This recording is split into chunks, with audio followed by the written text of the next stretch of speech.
শাহজালাল ভাই, শাহজালাল ভাই কই? ডাকবেন তো শাহজালাল ভাই রে।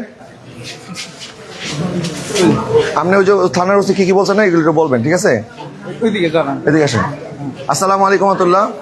প্রিয় দেশবাসী, আমি এখন আছি গাজীপুরের পুবাইল থানায়, যেখানে আমাদের একজন মজলুম শহীদ রইসুদ্দিনের লাশ এখানে আছে। ভিতরে মামলার এজাহার লেখা চলতেছে। আপনি ইতিমধ্যে জেনেছেন রইসুদ্দিনকে অন্যায়ভাবে আঘাতের পর আঘাত করে তারা একটা মিথ্যা অপবাদ রটিয়ে তারা 4 ঘন্টা যাবৎ নির্যাতন নিপীড়ন করেছে।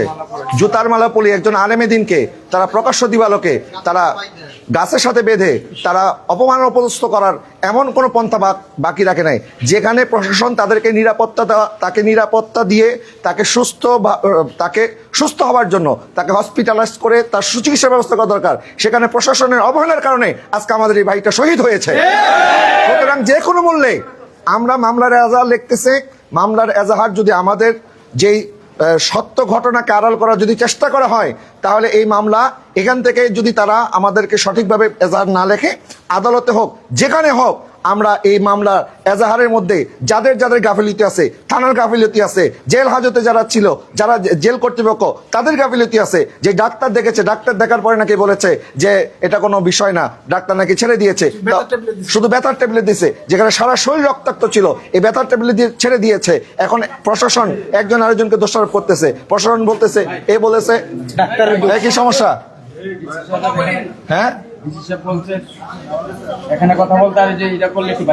ঠিক আছে, সমস্যা নাই। প্রশাসন এখন এই থানার লোক দোষ দিতেছে ডাক্তারকে, ডাক্তার দোষ দিতেছে আদালতকে, আদালত দোষ দিতেছে জেল হাজতকে। এটা চলতে পারে না, প্রয়োজন সবাইকে দোষী করা হবে। আমি একটু আপনার কাছে চলো। আচ্ছা, আপনার বাইরে গিয়ে করি। আচ্ছা, আপনি একটু বলেন তো, যখন পুলিশের কাছে তাকে হ্যান্ড ওভার করা হয়েছে, তখন পুলিশ কি বলছে? আসলে থানার ওসি কি বলছে? সম্মানিত দেশবাসী, গতকাল যখন রইসুদ্দিনকে এইভাবে নির্যাতন করা হয়েছে, আমি বিকাল 3টায় ফোন পেয়েছি। পাওয়ার পরে আমি আমার রইসের বোন জামাই ফারুক, ওকে ফোন দিলাম যে ফারুক, ওর যে কোনোভাবে ট্রিটমেন্টের ব্যবস্থা করা হোক। তো বলছে ওরা কোর্টে নিয়ে যাচ্ছে। তার মানে ওর যে অবস্থা, ওকে ট্রিটমেন্ট প্রয়োজন, কিন্তু ওর ট্রিটমেন্ট হয় নাই। যাইতে যাইতে ওকে জেলখানা পর্যন্ত নেওয়া হইলো। আজকে সকালে যখন আসলাম ওসি সাহেবের রুমে, আমরা যখন বসলাম, ওসি সাহেব 1.5 ঘন্টা দেরি করে আসছে। আসার পরে আমরা যখন বসলাম, ওসি সাহেব বললো উনি দোষী, আমার সন্তান যদি হতো তাহলে আমি নিজে মেরে ফেলতাম, আমার সন্তান হলে। তা আমি বললাম যে তাহলে আমরা যদি আবার মারি তাহলে কি অবস্থাটা হবে? এটাই মব জাস্টিস। আইন হাতে যারা তুলে নিয়েছে তাদের বিচার হইতে হবে। ওসি সাহেব তার বলছে যে একটু রক্ত পড়েছে, আমরা ফেসবুকে দেখেছি তার রক্তাক্ত পুরা জামা, আর উনি বলতেছে অল্প একটু রক্ত পড়েছে। এইটার নাম যদি ওসি সাহেব যদি এই কথা বলে, তাহলে বিচার প্রক্রিয়ায় আমরা কোনো স্বচ্ছতা পাবো না। আমরা বলছি বুকের ব্যথা, আপনি কোন হাসপাতালে ট্রিটমেন্ট দিয়েছেন? থানা সদর হাসপাতালে পাঠাইছেন কেন? উনি বলছে অভিনয় করে। উনি আবার কোরআনে আয়াত দিয়ে তাকে বুঝাইতে গেছে। একটা মানুষকে যখন বিপদগ্রস্ত অবস্থায় বুঝাইতে যায়, তিনি সারা দিন না খাওয়া ছিল, উনাকে একটা ফ্যানের ব্যবস্থা পর্যন্ত করা হয় না। এমন রক্ত ঝরার পরও থানার ভিতরে তাই কোনো ফ্যানের ব্যবস্থা করা হয়। বোঝা যাচ্ছে একটা থানার ওসি কি দোষ, চুপ থাকেন, একটা থানার ওসি কি আদালতের তদন্ত ছাড়া, বিচার ছাড়া কে দোষী কে দোষী না এই কথা বলার অধিকার রাখে? ওসি কি বলতে পারে যে আমার সন্তান আমি মেরে ফেলতাম, আপনার সন্তান হইলে আপনি আপনার সন্তানের বিচার আপনি করবেন, আরেকজনের সন্তানকে কিছু করার অধিকার আপনার নাই? আইন হাতে তুলে নেওয়ার অধিকার একজন ওসি সাহেবের নাই। এখানে আমাদের মনে হয় আমাদের ভাইয়ের মা আছে না? মাকে বলেন তো, আপনার সন্তানের সাথে কি করছে? এদিকে আসেন, বলেন। এটা দিয়ে বলেন, ধরেন এটা মুখের সামনে ধরেন, বলেন। আমার সন্তানের সাথে নির্ভয় বলবেন, কোনো ভয় নাই, কোনো ভয় নাই। গোটা দেশের মানুষ আমার সন্তানের সাথে হ্যান থেকে নিয়ে আসে, হ্যান থেকে যাওয়ার পরে যাই দেখি আমার সন্তানের পুলিশের গাড়ির মধ্যে উঠায় রাখছে। রাখার পরে আমরা শুনছি 9টার সময়, 9টার পরে আমরা গেছি, জামাই গেছে, আমার বউ গেছে, আমি গেছি, আমার নাতিনটা গেছে। সেইখানে আমাকে ধরে ফেলাইছে। ধরার পরে আমার নাতিনটা মারছে। হ্যাঁ, আমার নাতিনটা ওইখানের মহিলারা, ওইখানের মহিলা, ওই যে দেখা কইছে আমার নাতিনও কইছে, ছোট মাইয়াও কইছে, এও কইছে যে আমার মামার মোবাইল দেখো, মোবাইল দেন। এইটা কইছে, তোর কি মামা, তোর মামারও তো গাড়াইছি, তোরও গাড়াই। ওখানে কয়জন ছিল? ওইখানে প্রচুর মানুষ আসছিল, 1 থেকে বেশি আসছিল। 10-12 জন ছিল? না, বহু মানুষ, শত শত মানুষ। আচ্ছা যাই হোক, আপনারা যখন অসুস্থ অবস্থায় থানায় নিয়ে আসছেন, এরপর থানার ওসি আপনাদের সাথে কি বলছে বলেন? ও সে বলছে এইখানে পুলিশেরা তো আমরা ভিতরে যাইতে দেয় নাই, পোলারে নিয়ে গেছে, ওই রুমটাই বসাইছে, ওই রুমা থেকে সেই রুমটাই নিয়ে গেছে। সন্তানকে শুনে বলেন, শেষ কথা শুনে ওই রুমটাই নিয়ে গেছে, ওই রুমে নিয়ে যাওয়ার পরে ওখানে গেছে, খালি মাথায় গেছে আমার বুকের ব্যথা। তা আমার বউ গেছে, কয় তাইলে কি হয়েছে, আমার বুকের ব্যথা করে। তা আমি আবার পাশে খাড়া, আমি যে মাথাটায় হাত দিয়ে বলান দেবো, আমার এতটুকু করতে দেয়নি, পুলিশ আমার ঘর থেকে বাইরে দিয়ে পুলিশ দিচ্ছে। থাকতে দেয় নাই? না, থাকতে দেয় নাই, থাকতে দেয় নাই। এর পরে আপনি কি হন? আপনি এদিকে আসেন, এদিকে আসেন, আসেন আসেন ভয় পাচ্ছি। আসেন। থাকতে দেয় নাই, ওই থাকতে দেয় নাই, না থাকার সত্ত্বে আমার পোলারে এই যে এখান একটা সিফের ঘর আছে, এই যে এইখান দিয়ে একটা সিফের ঘর, ছোট্ট একটা রুমের মতন, এই রুমটার মধ্যে দিছে। এই রুমটার মধ্যে দেওয়ার পরে আমার পোলা উঠকাইতে সকালে নাস্তা খাইতে বসে, হ্যান থেকে ডাইকেই না আমার পোলারে মারছে। কালকে সারাদিন কিচ্ছু আমার বাবা খায় নাই। পুলিশও খাইতে দেয় নাই? না, পুলিশও খাইতে দেয় নাই। পুলিশ যখন দেখছে যে সে মুমূর্ষ, একটু পানিও দেয় নাই তাহলে খাইতে? পানি আমরা আইনে দিছি, পানি আইনে দিছি, কয় তেঁতুলের সঙ্গে কলম তো পেশা উঠছে, কয় তেঁতুলের সঙ্গে আইনে দেন। আমার জামাই আইনে দিছে, কয় তেঁতুল আপনার আগে খাইলাম, এরপরে দেন। এরপরে আবার কইছে পেটের ব্যথা, কয় গ্যাস্ট্রিকের ট্যাবলেট আইনে দেন। গ্যাস্ট্রিকের ট্যাবলেট কি পাওয়া যায় না, এইটি করছে। এরপরে এইখানে থাইকে উটকাইতে মানে যেতক্ষণ আসিল, উটখানের মধ্যে কিছু ছিল না, ওইখানে যাইতেও দেয় না, কয় আপনি বুকের বলেন নাই ব্যথা তাড়াতাড়ি হাসপাতালে নিয়ে যান? বলছে। বলার পরে কইছে, ওসি বলেছে অভিনয় করে। ও হারা কইছে যে অভিনয় করে। এটা কে বলছে? অভিনয় করে কথাটা কে বলছে? এই যে পুলিশে কইছে। কোন পুলিশ? মানে কোন পুলিশ এটা আমি বয়স্ক মানুষ। অত ভিতরে যাইতে দেয় না। থানার পুলিশ বলছে? হ্যাঁ, থানার পুলিশে বলছে। এরপরে আবার ওইখানে লোকেরা এসে এইখানে বইলো, আমার নাতিনে বিস্কুট নিয়ে এলো, পানি নিয়ে এলো, খাইলো। 2-3 জনের ধইরে কাইন্দে কাইতে বুকে মিলাইয়া বাবা ন কিছু না কইলাম। কয়ার পরে কইতাছে, কয় আপনি তো কপাল ভালো, আপনার ছেলেরা তো সবাই বলছিল যে কাইতে বাগা না গাইতো, হেন তো মাইরা ছাইরা দিছি, পোলা ফানারে বেশি মারতে দিই নেই, পুলিশেরা দিছি। এইখানে পুলিশের দিছে তো পুলিশ চিকিৎসা করবে না? এইখানে এবং যারা মারছে এদেরকে গ্রেফতার করবে না? পরে এইখানে করার পরে যখন যাইতেই দিল না, এরপরে 4টা বাজে যখনকে গাড়িতে উড়াই নিয়ে যায়, উঠকাইতে তো জানছে সারাদিন না খাওয়া, আমার পোলাতে এমনি পেট নাম দিলে আর কমে হইলেও হয়তো না। সে সঙ্গে করলো কি, হ্যান্ডগ্যাপ না গাইয়া আপনাকে নিয়ে গেল, আটতে পারে না। আচ্ছা আচ্ছা, আপনার কি হয়? আপনার কি হয়? আমার ছোট ভাই। আপনার ছোট ভাই? জি। তা আপনাদের সাথে কি আচরণ করছে প্রশাসন বলেন তো একটু? আমি আসছিলাম না, আপনি আসছিলেন না? আমি আজকে সকাল আসছি, আপনার কাছে দোয়া চাই, আমার ভাই কে ছিল? আপনার কোন বোন ছিল? হ্যাঁ? বুকের ভিতরে পারাইছে। কে বুকে মারাইছে? ওই জায়গার লোকে, যে জায়গায় ওরা মারছে, হ্যাঁ, বুকের ভিতরে ডাইরেক্ট পারাইছে। এরা কয়জন ছিল ওখানে? ওখানে কয়জন? 3-4 জন লোক। 3-4 জন লোক এই কাজটা করছে? ভিডিওর বোর্ডে পড়েছে আছে। আচ্ছা। 3-4 জন লোক। হ্যাঁ। ওর থেকে কমে 3-4 জন লোক। আচ্ছা, কি জন্য হাত তুলছে? আমি এই যে ওই গাড়ির সামনে যে শুধু পরিচয় আমার জিজ্ঞাসা করছে তুমি কি হও, আমি শুধু বলছি আমি ওনার ভাগিনা। উনি আমার শার্টের কলার টান দিয়ে ছিঁড়ে ফেলে বলতেছে যে ওরে আগে মার। ও এনে পরিচয় দিতে আসছে কেন? আমার নানুরে তো বিভিন্ন ধরনের অপমান করতেছে, খারাপ ভাষায় বিভিন্ন ধরনের অপমান করতেছে। আর মামা যে গাড়িতে বসা ছিল, যে সিটে ছিল, ওই সিটের থেকেও মারতেছে বাইরে থেকে। ওরা যে অভিযোগটা করছে এটা তো 1 মাস আগের অভিযোগ, 2 মাস আগের অভিযোগ। তো 2 মাস যাবত কি কেউ এই পর্যন্ত কোনো কথা বলছে? এই পর্যন্ত কোনো কথা বলে নাই? এলাকার কেউ এই বিষয়ে কিছু জানে না? আচ্ছা, যার সাথে এই ঘটনার ব্যাপারে বলা হইতেছে, ওর গার্জিয়ান কি এখানে আছে? না, এখানে নাই। হ্যাঁ, অভিযোগকারী কোথায়? এখানে কেউ আসে না অভিযোগ। ওরা এখানে আসে নাই? হ্যাঁ, এই ব্যাপারে থানায় কোনো অভিযোগ নাই, মানে সাজানো নাটক পুরো পরিকল্পিত। আচ্ছা, এখানে ওই কই ওমর ফারুক ভাই কই? আচ্ছা ভাই বলেন তো, আমাদের ওমর ফারুক ভাই রইসুদ্দিন ভাইয়ের আপনি কি লাগেন একটু বলেন, আর কি করছে প্রশাসন আপনাদের সাথে এটা বলেন। রইসুদ্দিন আমার বোন জামাই। তো আমি গতকালকে তার ফেসবুক আইডি থেকে আমি একটা লাইভ পাই, সেখানে লেখা যে আমি ইহুদি, আমি খ্রিস্টান, আমি আমি আমি অন্যায়কারী, এই সমস্ত যখন বিভিন্ন খারাপ ভাষায় লেখা এবং তাকে রক্তাক্ত ছবি দেখি, তখন সাথে সাথে তার নাম্বারে ফোন দেই। এই ফোনটা রিসিভ করে এলাকার একজন, সে বলতেছে সে অপরাধী, হ্যাঁ তাকে মারা হচ্ছে, তো আপনি আসেন। তা আমি এসে দেখি অলরেডি থানা নিয়ে আসছে। থানা নিয়ে আসার পরে তখন আমি দেখলাম তাকে একটা ঘরের মধ্যে আবদ্ধ করা, সে খুব মানে চিল্লে হাঁপাচ্ছে এবং কাতরাচ্ছে। তা আমি ওসিকে বললাম যে ওসি সাহেব তাড়াতাড়ি আসেন, সে তো অবস্থা তার অনেক খারাপের দিকে। তখন সে আসলো, এসে বললো আপনি সরেন যান, তার কিছুই হয় নাই। হ্যাঁ, তার কিছু, সে অভিনয় করতেছে, এগুলো সব অভিনয়, এগুলো আমার জানা আছে। আমি বললাম না, এটা আপনি অবহেলা করেন না, আগে চিকিৎসা করান। বললেন না, চিকিৎসা করা লাগবে না। এই বলে তাকে কোনো খাবার দাবার কিছুই দেওয়া হয় নাই। সে আসলে বারবার আকুতি করছে, আমাকে একটু চিকিৎসা করান, আমাকে একটু চিকিৎসা করান, আমাকে একটু খালি জায়গায় নেন। সে বারবার বলার পরও কিন্তু ওসি কোনো তোয়াক্কা না করে তা ওখানে রাখছে। প্রায় দীর্ঘ সেই 11টা থেকে 3টা পর্যন্ত সেই অসুস্থ একটা মানুষকে ছোট্ট একটি ঘরের মধ্যে, সে তার হাঁপানি রোগ, সে অসুস্থতা বোধ করতেছে, তারপরে তাকে বের করে নেয়। তো সর্বশেষ ওই তারা প্রায় একজন মামলা করতে আসলে মানুষ 2 জন আসে, কিন্তু তারা গ্রুপিংভাবে 12 থেকে 13 জন লোক এসে মামলা করছে। মামলা করার পরে আমাদের সাথে কিছু লোক কথা বলছে, আর ভিতরে কিছু লোক কথা বলে তাকে মামলার কাগজ যখন রেডি করেছে সাথে সাথে তাকে বের করে নিয়ে গেছে। আমরা আজকে সেখানে সেই ঘটনাস্থলে যাওয়ার পরে এলাকার মানুষ থেকে আমরা তদন্ত করছি, জানতে পারছি সেখানে গতকালকে পরশুদিন সে মার্চ ফর গাজা যে আমাদের আহলে সুন্নতের যে প্রোগ্রাম আছে ওখান থেকে রাতে আসছে। আসার পরে সকালবেলা ফজরের নামাজ পড়ে সে 7টার দিকে নাস্তা খাবে।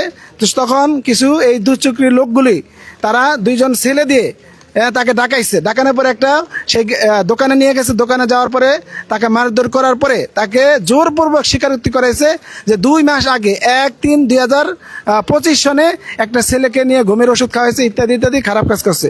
আমার প্রশ্ন হলো যে যদি খারাপ কাজ করে থাকে তাহলে 2 মাস আগে বললো না কেন? 2 মাস আগে বললো না কেন? আমাদের প্রোগ্রামের পরের দিনেই তাকে বলা হলো। এর কারণ অবশ্যই তাদের পরিকল্পিত এবং ষড়যন্ত্রমূলক এই হত্যাকাণ্ড তারা ঘটাইছে। এর আমরা সুস্থ বিচার চাই। যারা এর সাথে জড়িত সে তাদের প্রত্যেকের আমরা ফাঁসি চাই। এইখানে মূল ব্যাপারটা দেখতে আমি এলাকা চিনি, আমার বাসা পাশের গ্রাম, ওই এলাকাটা মূলত বাতিল অধ্যুষিত এলাকা। এই বাতিল অধ্যুষিত এলাকা তারা মূলত প্ল্যান করে পরিকল্পনা করে এটা ঘটাইছে। 2 মাস আগে একটা ঘটনা মিথ্যা অপবাদ দিয়া তাকে চা খাওয়ার দোকান থেকে নাস্তা তুলে এনে তাকে বেধড়ক মারপিট করে 4 ঘন্টা, আমি মনে করি এই থানার ওসি এর মধ্যে আছে। কারণ আচ্ছা, পাশাপাশি আপনারা যারা ফেসবুক ইউটিউবের মধ্যে বিভ্রান্ত হচ্ছেন যে তাকে একটা যে শিশু নির্যাতনের অভিযোগে তাকে এখানে আটক করা হয়েছে, এবং যে সমস্ত মিডিয়া, এই কথা বলেন না, যে সমস্ত মিডিয়া এটা নিউজ করছে প্রমাণ হওয়ার আগে কোনো মিডিয়া এটা নিউজ করতে পারে না যে সে বলাৎকার করছে। এই ধরনের মিথ্যা নিউজ করে আমার ভাইকে মারা যাওয়ার আগে বহুবার মারা হয়েছে, তাকে আঘাতের পর আঘাত করা হয়েছে। একটা আলেম, একটা মসজিদের ইমাম সাহেব, একটা ইমাম মানে হচ্ছে একটা এলাকার নেতা, একটা নেতাকে প্রকাশ্য দিবালোকে গাছের সাথে বেঁধে কিভাবে জুতার মালা পরিয়ে তারা এইভাবে আঘাত করেছে, এটা কখনো মেনে নেওয়া হবে না। পুলিশ যেখানে তাকে নিরাপত্তা দিয়ে তাকে সুচিকিৎসার ব্যবস্থা করার দরকার ছিল, পুলিশ বলতেছে সে নাকি অভিনয় করে, তার চিকিৎসার দরকার নাই, তাকে এইভাবে ফেলে রাখছে। যে এই পুলিশ আজকে যে থানা তাকে আমাদের দেশবাসীকে নিরাপত্তা দেওয়ার কথা, আজকে তারাই জালেমের কাতারে নিজেদের নাম লেখাইছে। সুতরাং আমরা বৈষম্য বিরোধী আন্দোলনে ছিলাম, আমরা এই বৈষম্যের জন্য জুলাই অভ্যুত্থান করি নাই। আজকে এই মব জাস্টিসকে যদি এই প্রশাসন বন্ধ করতে না পারে তাহলে এই প্রশাসন এই পদে বসে থাকার তাদের কোনো অধিকার নাই। আমরা মব জাস্টিস আর সহ্য করবো না। আমি একটু আপনাদেরকে আমার সহিত আমাদের রইসুদ্দিন ভাইয়ের লাশটা আমরা একটু দেখাইতে চাই। আসেন, এখানে আমাদের রইসুদ্দিন ভাইয়ের লাশ আছে। আজকে আমরা যদি এই মব জাস্টিসকে আমরা মেনে নেই তাহলে আরেকটা মব জাস্টিসের ব্যাপারে সবাই সোচ্চার ছিল, এটার ব্যাপারে কেন হবে না? আমাদের গাজীপুরে আরেকটা মব জাস্টিস ব্যাপারে সবাই সোচ্চার ছিল। আমি আপনাদেরকে একটা কথা বলি, এখানে কোনো দল নাই, এখানে কোনো মত নাই। আপনার সাথে আমার আকীদার মতের দ্বিমত থাকতে পারে, আপনার আকীদা আপনার কাছে, আমার আকীদা আমার কাছে। আমি একটা মানুষ হিসাবে আপনাদের কাছে প্রশ্ন রাখতে চাই, একটা মসজিদ ইমাম সাহেবকে কি একটা ঠুনকো অভিযোগে, একটা মৌখিকভাবে যে কোনো একটা অভিযোগের ভিত্তিতেই কি তাকে এইভাবে প্রকাশ্যে অপমান অপদস্থ করে গণপিটুনির নামে তাকে হত্যা করে, তাকে এভাবে আহত করে থানার মধ্যে রেখেছে, থানা অবহেলা করেছে। থানা বলতেছে যে ডাক্তার অবহেলা করছে, ডাক্তার বলতেছে যে আদালত অবহেলা করছে, আদালত বলতেছে কারাগার অবহেলা করছে। আমরা এত অবহেলা শুনতে চাই না, প্রত্যেককে আসামি করা হবে। থানা যদি মামলা না নেয়, মামলা কিভাবে না হইতে হয় এটা আমরা করব। আর দেশবাসীকে আপনাদেরকে বলবো, যতক্ষণ বিচার না হবে আমরা কিন্তু ছাড়তেছি না, এটার বিচার হতে হবে। আমি কি আপনাদেরকে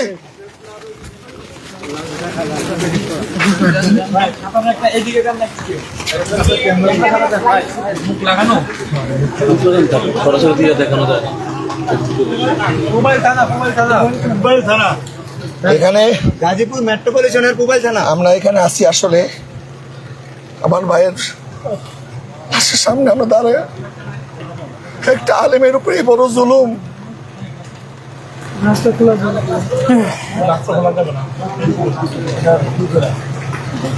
اللهم آمين اللهم آمين اللهم آمين اللهم آمين اللهم آمين আল্লাহ তুমি আমার ভাইয়ের শাহাদাতকে কবুল করো আমিন।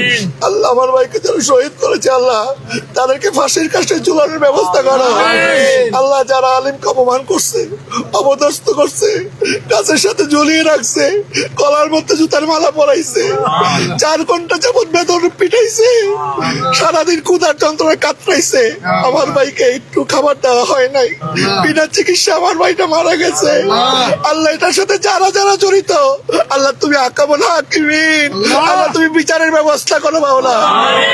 মাওলা তোমার চেয়ে বড় কোনো বিচারক নাই আল্লাহ, তোমার চেয়ে বড় কোনো ক্ষমতাসীন নাই আল্লাহ। ক্ষমতা দেওয়ার মালিক তুমি মাওলা, ইজ্জত দেওয়ার মালিক তুমি মাওলা।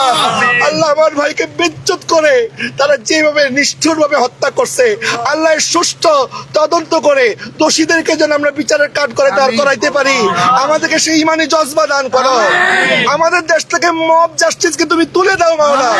এই দেশ থেকে জুলুম নির্যাতন বন্ধ করে দাও মাওলা। আল্লাহ যারা জালিমের সাথী আল্লাহ ওই সমস্ত জালিমের সাথীদেরকে আল্লাহ তুমি দ্রুত পতনের ব্যবস্থা করো আল্লাহ। যারা জালিমদের সাথে হাত মিলায়, যারা জালিমের জুলুমের পক্ষে কথা বলে আল্লাহ তাদের কণ্ঠকে তুমি রোধ করার ব্যবস্থা করে দাও। রব্বিক ফির ওয়ারহামান্তা খায়রুর রাহিমিন, হাসবুনাল্লাহু ওয়া নি'মাল ওয়াকিল, নি'মাল মাওলা ওয়া নি'মান নাসির। আল্লাহ আমার ভাইয়ের বাচ্চাগুলো এতিম হয়ে গেছে বাবা। আল্লাহ তারা আল্লাহ ছোট্ট মেয়েটা বাবাকে বাবা বলতে পারবে না আল্লাহ। আল্লাহ তার সাহারা, আল্লাহ তুমি তার সাহারা হয়ে যাও আল্লাহ। আজকে সন্তান হারাইছে মা, ভাইকে হারিয়ে বোন কাতরাচ্ছে, স্বামীকে হারিয়ে স্ত্রী কাতরাচ্ছে আল্লাহ। পরিবারের সহায় তুমি হয়ে যাও মাওলা। সাল্লাল্লাহু তাআলা আলা খায়রি খালকি ওয়া নূর আরশিহি সাইয়্যিদিনা মুহাম্মাদিন ওয়া আলা আলিহি ওয়া আসহাবিহি আজমাইন বিহাক্কি লা ইলাহা ইল্লাল্লাহু মুহাম্মাদুর রাসূলুল্লাহ। দর্শক আমরা এডিসি মানে আছে, এডিসি লেগাতে দেখা করে চলেন। এডিসি মহোদয় থানা এডিসি আছে, আমরা একটু এডিসির সাথে কথা বলবো। ওসির গাফিলতি ছিল, হ্যাঁ। আপনারা কোনো ব্যবস্থা নেবেন না কিনা বলেন। আর ওসি পলাইছে, ওসি নাই এলাকা পলাইছে, ওসি পলাইছে, ওসির নামে আলাদা করে অভিযোগকারী ওসির নামে মামলা হবে আলাদা। হ্যাঁ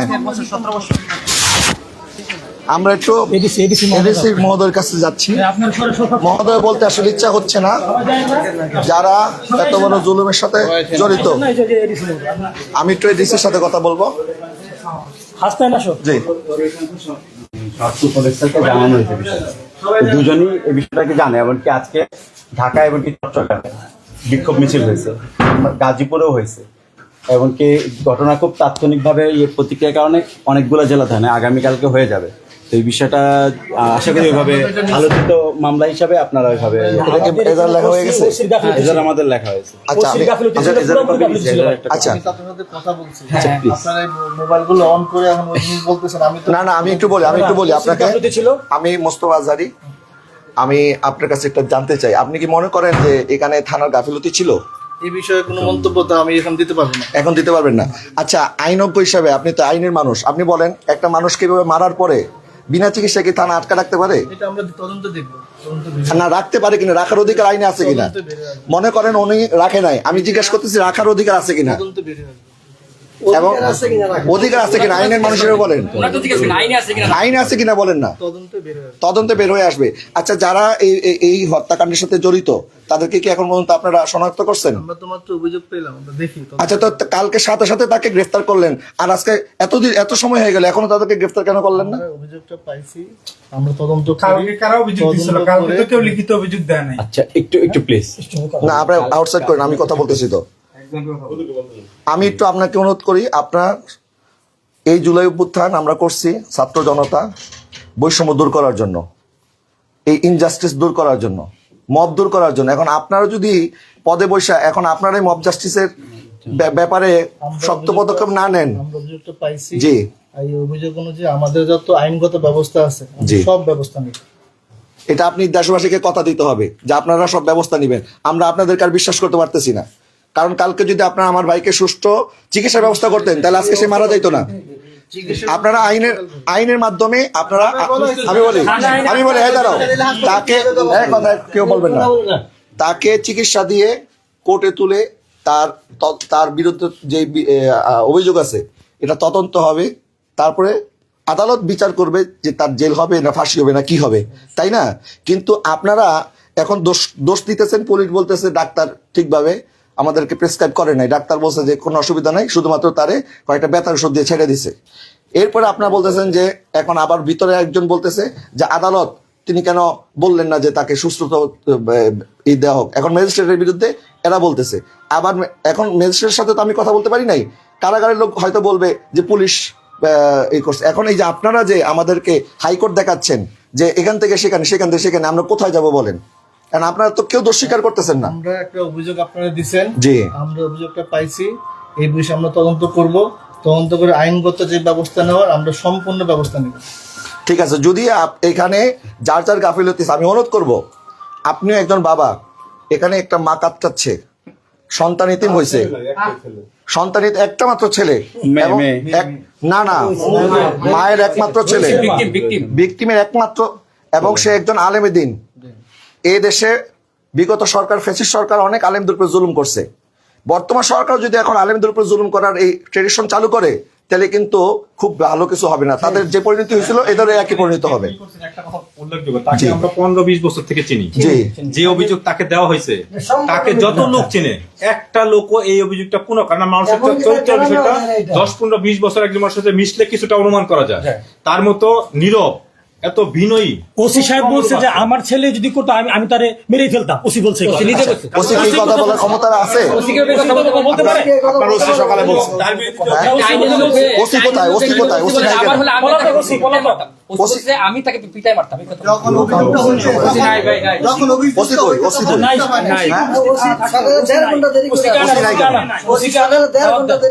না, ওসি সাক্ষাৎ কেন দরকার আছে? ওসি কোথায়?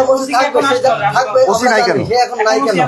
আমরা একটা অভিযোগ দিচ্ছি, আমরা অভিযোগ অনুযায়ী তদন্ত করব, আমাদের আইনগত যত ব্যবস্থা আছে আমরা সব ব্যবস্থা নেব। আপনি তো প্রত্যেকবার এটাই বলতেছেন। হ্যাঁ, আমি এটা তো তাহলে ওসির নাম ঢোকাই দেন ভিতরে, সবাই তো এটাই বলে, নাম ঢোকাই দেন। ঠিক আছে, হ্যাঁ, ঠিক আছে। এই ব্যক্তিকে মারছে কে?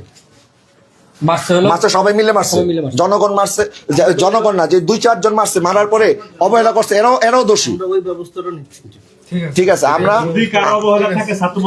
ঠিক আছে, ঠিক আছে, ওকে। আমরা শোনেন, কালকে অভিযোগ দায়েরের সাথে সাথে তারা গ্রেফতার করতে আপনারা 1 মিনিট বিলম্ব করেন নাই। এখন আমরা অভিযোগ দিয়ে গেলাম, কোন তদন্ত ছাড়াই বলতেছে সে বলাৎকারী। ওসি সাহেব কিভাবে বলবে? আচ্ছা শোনেন, আচ্ছা শোনেন, আমি একটা কথা শেষ করি। শোনেন, যদি আমরা অভিযোগ করার সাথে সাথে এখন যদি তৈরি গতিতে আজকে রাত্রের মধ্যে তাদেরকে গ্রেফতার না করেন আপনারা, কালকে ঢাকা শহরে কি হবে, সারা বাংলাদেশে কি হবে, সেটার জন্য আপনারা প্রস্তুত, আপনাদের দায়ভার নিতে হবে, এটার দায়ভার আপনাদের নিতে হবে। কালকে একটা আলেমকে গ্রেফতার করতে আপনারা 1 মিনিট সময় নেন নাই, আর আজকে এত প্রমাণ থাকার পরেও, ভিডিও থাকার পরেও আজকে তার লাইভের মধ্যে সে আইসা বলছে আমি ইহুদি, আমি নাসারা, আমি দোষী। এটাকে একটা মানুষ কোনো লাইভে এসে বলে? কত নির্যাতন করলে একটা মানুষ লাইভে এসা তারা বাধ্য করছে এই কাজটা করার জন্য। যারা করছে এদেরকে যদি আজকে রাতের মধ্যে সেটাই তো তারাই করছে। এটা যদি তাৎক্ষণিক আপনারা রেপিড অ্যাকশন না নেন, তাহলে আমরা স্বরাষ্ট্র উপদেষ্টার সাথে কথা বলে এই থানা সহ আরো যারা এটার সাথে জড়িত তাদের ব্যাপারে কিন্তু আমরাও ব্যবস্থা নিতে পিছপা হব না। সেই জন্য লাইভের ব্যাপার থেকে প্রমাণিত হয় যেটা বলাৎকারের জন্য না, অন্য কোনো উদ্দেশ্য ছিল। এবং 26 তারিখ আমাদের ঢাকা যে মহাসমাবেশ হয়েছে ইসরায়েলদের বিরুদ্ধে, গাজার মুসলমানদের পক্ষে, সেখান থেকে আসার সাথে সাথে ভারতের বিরুদ্ধে, ভারত মিয়ানমার এবং ইসরায়েলিরা যে, আপনার কেন কথা ইন্টারাপ্ট করেন? আমাকে কথা বলতে দেন। গাজায় মুসলমানদের পক্ষে ফিলিস্তিনের যে গণহত্যা চলতেছে, ভারতের মধ্যে মুসলমানদের উপর যেই অত্যাচার চলতেছে, মিয়ানমারের মধ্যে অত্যাচার, তার প্রতিবাদে আমরা যে সংহতি সমাবেশ করলাম, সেখান থেকে আসার পরই কেন তার সাথে এমন আচরণ করলো? এটা তো 2 মাস আগের ঘটনা। তারা যেটা বলতেছে, তো 2 মাস পর্যন্ত তারা কোথায় ছিল? 2 মাস পর্যন্ত তারা তদন্ত না এই বিষয়গুলো উঠাই নিয়ে জি আমি কিন্তু আপনাদেরকে বিশ্বাস করতেছি, প্লিজ এটা আপনি একজন মানুষ হিসেবে সত্যের পক্ষে থাকবেন ইনশাআল্লাহ। হিসাবে আমি আপনার প্রতি কৃতজ্ঞ থাকবো যদি আপনি দায়িত্ব নেন।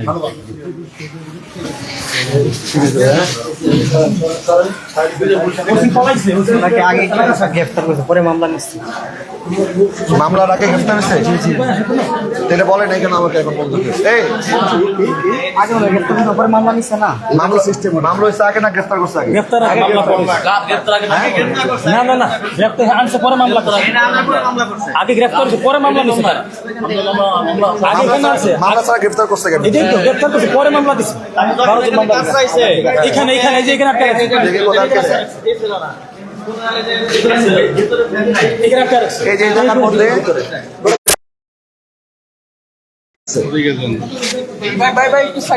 আচ্ছা এখন আমরা রাহিম ভাই আমাদের জানাজার পরে এই যে সময়টুকু এর বেশি আমরা সময় দিব না। জানাজার পরে এর মধ্যে যদি মামলা রুজুর কোনো সংবাদ না আসে আমরা মহাসড়ক আটকাবো। ঠিক আছে, এর মধ্যে রুজু না হলে মহাসড়ক আটকাবো। ওই এলাকায় যাবো আমরা, এই তো মহাসড়ক ছাড়বো না। আমরা ওই এলাকায় যাবো। হ্যাঁ আসামি গ্রেফতার না হলে ওই এলাকা না, মহাসড়ক ঘেরাও। গাজীপুর মহাসড়ক বাদ মাগরিব রইসুদ্দিনের শহীদ মাওলানা রইসুদ্দিনের জানাজার নামাজ কোথায় হবে? গাজীপুর গাজীপুর সাইনবোর্ড বুশির মিল মেম্বারপাড়া গাজীপুর মেম্বারপাড়া সাইনবোর্ডে তার যে বাড়ি আছে সেখানে আপনার জানাজার নামাজ হবে। জানাজার নামাজের পরপর এর মধ্যে যত সময় আছে এর মধ্যে যদি প্রশাসন তড়িৎ গতিতে কোনো ব্যবস্থা না নেয়, আসামি গ্রেফতার না করে, তাহলে ঢাকা ময়মনসিংহ মহাসড়ক আমরা ইনশাআল্লাহ অবরোধ করবো। জায়গায় রাখতে পারবে না।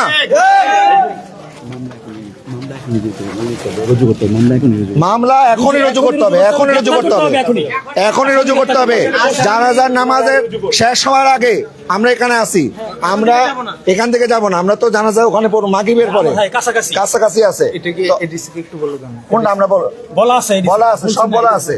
এখন এটা ওনাদের দায়িত্ব, ওনারা করবে। কালকে যদি ওরা তড়িৎ গতিতে তারা গ্রেফতার করতে পারে, আজকে কেন পারবে না? এখন গ্রেফতার করতে হবে। এবং জানাজা নামাজের আগে যদি আসামিদেরকে গ্রেফতার করে জেল হাজতে না ঢুকায়, তাইলে ঢাকা ময়মনসিংহ মহাসড়ক অবরোধ করা হবে। এবং শুধু ঢাকা ময়মনসিংহ অবরোধ নয়, সারা বাংলাদেশে আমার কুমিল্লার ভাইরা যারা আছেন, চট্টগ্রামের ভাইরা যারা আছেন, সিলেটের ভাইরা যারা আছেন, ঢাকা এবং আশেপাশে যে সমস্ত ভাইরা আছেন, আমরা যদি ঘোষণা দেই, আমরা ঘোষণা দিলে আপনার সারা বাংলাদেশের রাস্তা অবরোধ করার জন্য প্রস্তুতি নিতে থাকেন, বিচার না হওয়া পর্যন্ত। এটা আমাদের ভিকটিম মারা গেছে, আর কোনো তদন্তের দরকার নেই। এখনই মামলা রুজু করবে, এমনকি মামলা ধারা পড়ছে, আমাদেরকে কপি দিবে। আসামি অ্যারেস্ট করতে হবে এখনই। তদন্ত আবার কিসের? কিসের তদন্ত আবার? আসামি গ্রেফতার করতে হবে তাড়াতাড়ি। ভিডিও আছে, লাইভ ভিডিও আছে, তদন্ত কি আবার? লাইভ ভিডিও সমস্ত কিছু প্রমাণ আছে, সমস্ত কিছু প্রমাণ আছে। তারপরে তো তদন্ত করবে। পরে আগে আসামি গ্রেফতার করতে হবে।